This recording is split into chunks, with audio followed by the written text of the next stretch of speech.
नमस्कार आप सभी का। तो आज हम चले जानते हैं कि हमें ऑक्सीजन पेड़ों से जल्दी ज़्यादा मिलती है या ओशन से। दुनिया के जंगलों को ग्रह के फेफड़ों के रूप में सोचना आसान है। पेड़ ऑक्सीजन छोड़ते हैं, यही चीज़ जो हम सांस लेते हैं।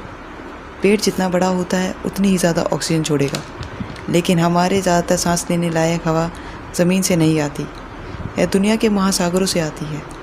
और सबसे महत्वपूर्ण ऑक्सीजन उत्पादक पृथ्वी पर मौजूद कुछ सबसे छोटे जीव हैं।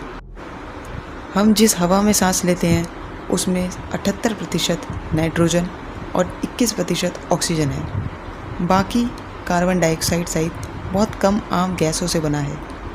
लेकिन हमेशा ऐसा नहीं था।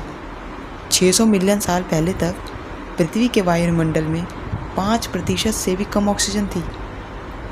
यह मुख्य रूप से नाइट्रोजन और कार्बन डाइऑक्साइड का मिश्रण था।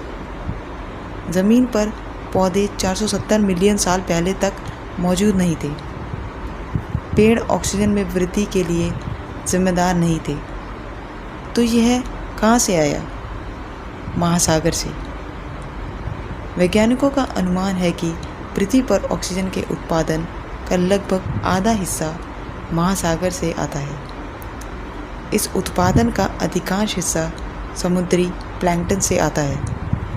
बहते हुए पौधे, शैवाल और कुछ बैक्टीरिया जो प्रकाश संश्लेषण कर सकते हैं। एक विशेष प्रजाति प्रोक्लोरोकोकस पृथ्वी पर सबसे छोटा प्रकाश संश्लेषक जीव है।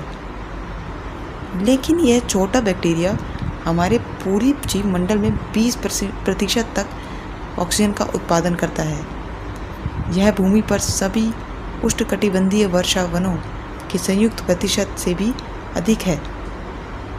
महासागर में उत्पादित ऑक्सीजन के सटीक प्रतिशत की गणना करना मुश्किल है, क्योंकि मात्रा लगभग लगातार बदलती रहती है।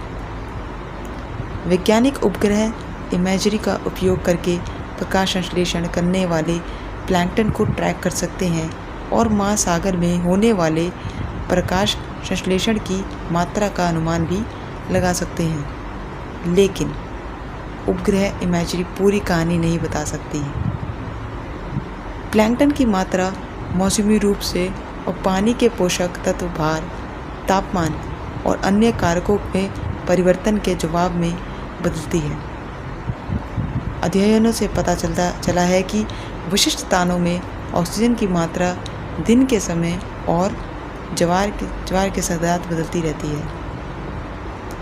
यह याद रखना महत्वपूर्ण है कि यद्यपि महासागर पृथ्वी में कम से कम 50% ऑक्सीजन का उत्पादन करता है, लेकिन लगभग उतना ही मात्रा में समुद्री जीव द्वारा खपत की जाती है।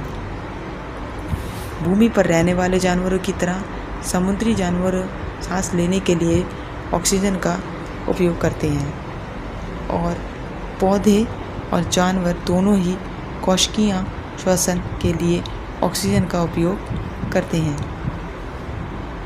जब मृत पौधे और जानवर समुद्र में सड़ते हैं तब भी ऑक्सीजन की खपत होती है। वायुमंडल में ऑक्सीजन भी है जो सैकड़ों लाखों वर्षों में जमा हुई है। भूमि पर रहने वाले जानवरों के रूप में मनुष्य द्वारा सांस ली जाने वाली अधिकांश ऑक्सीजन इसी स्रोत से आती है। यह विशेष रूप से तब समस्याजनक होता है जब शैवाल के फूल मर जाते हैं और अपघटन प्रक्रिया में ऑक्सीजन का उपयोग तेज़ी से होता है, जितना कि इसे फिर से भरा जा सकता है। इससे बेहद कम ऑक्सीजन सांद्रता वाले क्षेत्र या हाइपोक्सिया बन सकते हैं। इन क्षेत्रों को अक्सर मृत क्षेत्र कहा जाता है, क्योंकि अधिकांश समुद्री जीवन को सहारा देने के लिए ऑक्सीजन का स्तर बहुत कम होता है। धन्यवाद दोस्तों। अगर आपको यह वीडियो पसंद आई हो तो प्लीज़ लाइक, कमेंट, शेयर और चैनल को सब्सक्राइब ज़रूर करें और बेल आइकन को ज़रूर क्लिक करें और फर्दर नोटिफिकेशन के लिए। धन्यवाद।